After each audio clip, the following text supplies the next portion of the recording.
안녕하세요, 여러분. 오늘 우리가 함께 살펴볼 이 해설 자료 진짜 흥미롭습니다. 바로 야곱의 생의 마지막 날들을 다루는 고대 텍스트인데요. 수천 년 전의 이 이야기가 어떻게 오늘날 우리 집 거실 한가운데로 훅 들어와서 직접적인 메시지를 던지는지 그 깊은 이야기를 바로 파헤쳐 보겠습니다. 자, 시작부터 아주 거대한 질문 하나 던져볼게요. 여러분은 가정을 이끄는 부모님이든 혹은 중학교 복도를 누비는 학생이든 상관없이 우리 모두가 짚고 넘어가야 할 질문이 있습니다. 도대체 여러분의 진짜 정체성은 어디에 있나요? 바로 이 질문에 대한 답을 찾아가는 게 오늘의 핵심입니다. 첫 번째, 세상의 풍요보다 약속을 선택하다. 이 엄청난 결단을 이해하려면 먼저 이스라엘이라는 이름으로도 불렸던 야곱의 생의 마지막을 들여다봐야 합니다. 야곱은 애굽의 고센 땅에서 무려 17년이나 살았어요. 생각해 보세요. 엄청난 부와 안락함, 그리고 급격히 번성하는 대가족에 둘러싸여 아주 풍요로운 노년을 보낸 거죠. 타향살이 속에서 이룬 이 17년간의 안정감, 이거 절대 가벼운 게 아니었을 겁니다. 바로 여기서 그의 삶에 존재했던 아주 팽팽한 긴장감이 드러납니다. 애굽에서 누리는 눈에 보이는 즉각적인 안락함, 그리고 가나안 땅에 두신 보이지 않는 하나님의 언약이라는 영원한 가치, 이 두 가지가 정면으로 부딪히고 있는 거예요. 눈앞에 화려한 풍요냐, 아니면 당장 보이지 않는 약속이냐, 이게 바로 야곱이 마주한 거대한 저울이었습니다. 그런데 여기서 정말 놀라운 반전이 나옵니다. 147세 죽음을 눈앞에 둔 야곱이 아들 요셉을 굳이 불러서 맹세까지 시킵니다. 애굽의 그 럭셔리한 묘역에 자기 뼈를 남겨두지 말고 조상들이 묻힌 가나안 땅으로 메어다가 장사하라고 말이죠. 나를 애굽에 장사하지 아니하도록 하라. 와, 이 짧은 한마디에 그의 모든 진심과 신앙이 꽉 응축되어 있는 겁니다. 두 번째, 축복을 다음 세대로 이어가다. 사실 야곱의 이 요청은 단순한 묘자리 문제가 아니었어요. 이건 자기 가족들이 진짜 정체성을 잊지 않도록 못을 받고 그 놀라운 축복을 다음 세대로 고스란히 넘겨주기 위한 엄청나게 치밀한 과정이었습니다. 요셉의 두 아들을 축복하기 전에 야곱은 자기 삶의 결정적인 순간들을 쫙 회상합니다. 하나님이 루스에서 땅을 약속하셨던 일, 그리고 베들레헴으로 가는 길에 사랑하는 아내 라헬을 잃었던 그 가슴 아픈 기억까지. 가족의 서사를 그 화려한 애굽이 아니라 척박하지만 언약이 살아있는 가나안 땅에 아주 단단히 닻을 내리게 하는 거죠.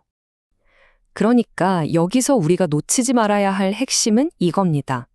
야곱은 지금 후손들을 위해 약속의 정체성을 완전히 세팅해주고 있는 거예요. 약속의 정체성이 뭐냐고요? 우리가 어디에 살든 무엇을 가졌든 상관없이 자신이 하나님의 언약 자녀라는 걸 뼛속 깊이 아는 겁니다. 우리는 거대한 애국제국의 소유물이 아니라 하나님의 약속에 속한 존재다.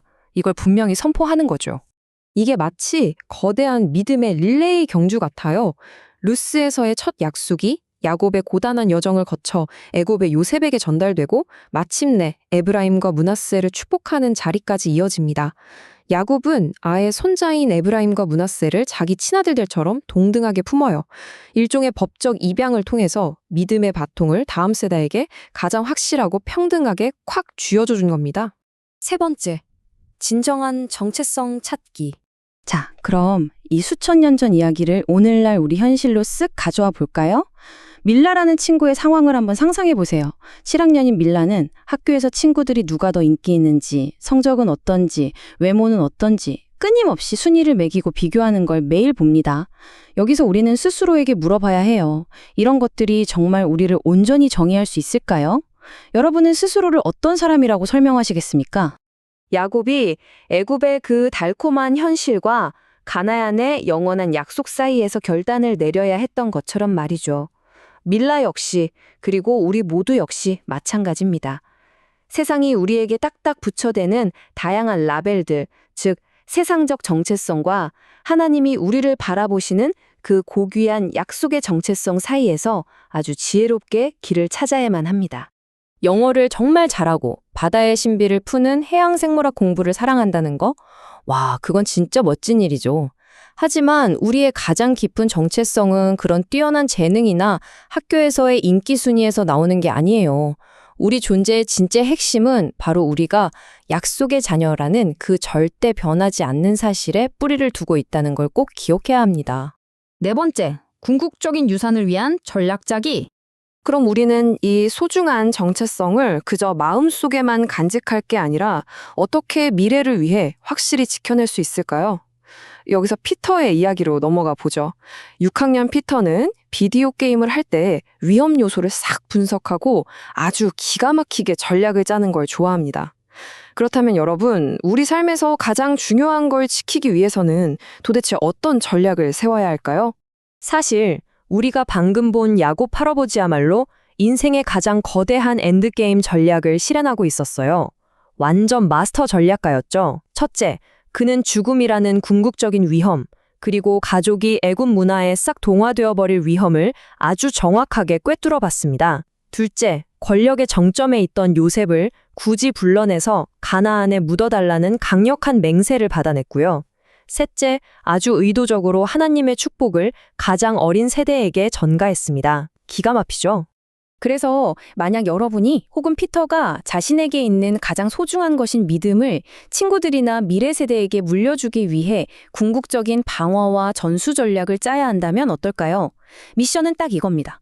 삶에서 가장 소중한 게 뭔지 찾아내고 그걸 어떻게 전해줄지 치밀하게 계획하고 결국 형제나 친구들과 성공적으로 나누는 거죠.